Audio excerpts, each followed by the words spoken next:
so-called journalist who tried to break into Minnesota's daycares during Christmas break has been exposed as a fraud, but this administration used his lies to cut off the state's child care funding. But what if I told you that this isn't about fraud at all? What if it's about the 2026 governor's race and Israel's recognition of Somaliland, an act Somalia calls a naked invasion in a scheme to displace Palestinians? Buckle up. So this guy went to daycare after daycare, pressuring providers to, quote, show him the children. And you might think there's no way he said that, but he did. Who are you? My name's Nick Shirley. Nick Shirley. And where are you? Which department? That is harassment. Oh, we are from ourselves. Yeah. Hello, we'd like to ask where the money's going.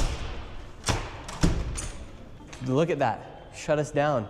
Where are the children at? He then helped spread the false claim that Somali communities in Minnesota were running a massive daycare fraud scheme. Real journalists investigated, and here's what they actually found taking place at these centers. Minneapolis. They have to learn ABC and numbers. Director Ahmed Hassan gave WCCO a tour after finding his daycare in the national spotlight. All right, we've arrived to ABC Learning Center. In a now viral video, right-wing YouTuber Nick Shirley claims nearly a dozen daycare centers in Minnesota are taking public funds but not providing a service. He says ABC Learning Center is one of them, knocking on the door in mid-December. I would like to check a child in the daycare. Hassan says his employee didn't respond because Shirley was in a group of about 8 people, and his staff were concerned about recent ICE activity. Is this daycare committing fraud? No, we're not committing fraud. Hassan showed us security footage from the same day Shirley was here. According to the timestamps in the videos, this woman takes a young child into the center at around 9 a.m. that day, about 3 hours before Shirley arrives at the door closer to the street. Within the hour after Shirley leaves, a woman arrives at the other door with a stroller. A larger family heads inside a few hours later. Tuesday afternoon, WCCO found at least a dozen children at ABC Learning Center, which is licensed with the state. Records show Minnesota officials last visited the daycare in November, noting some corrected and ongoing violations related to day-to-day operations, but no record of fraud. So despite the story being debunked, this administration still used the video as pretense to freeze all child care funding to the state of Minnesota.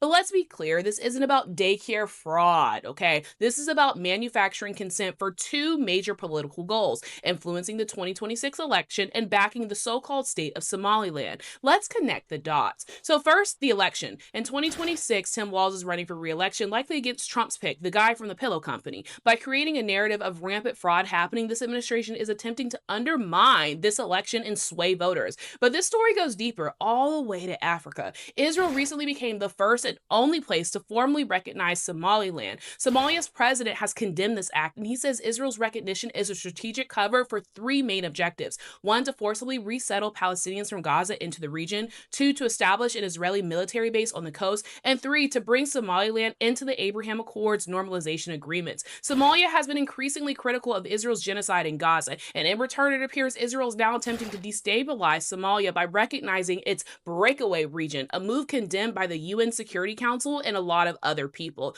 So why target Minnesota? Because Minnesota is home to the largest Somali diaspora community in the U.S. And by painting Somali Minnesotans as fraudulent and threatening, this administration aims to discredit their political voice, sway local elections, and build public acceptance for a foreign policy that backs Somaliland against a unified Somalia. This is a domestic politics incident that will have international consequences. They're using a fabricated scandal about childcare to harass a community, win an election, and support what Somalia sees as an invasion and an escalation in the displacement of Palestinians. Now, the daycare story was never the point. It was always just the pretext.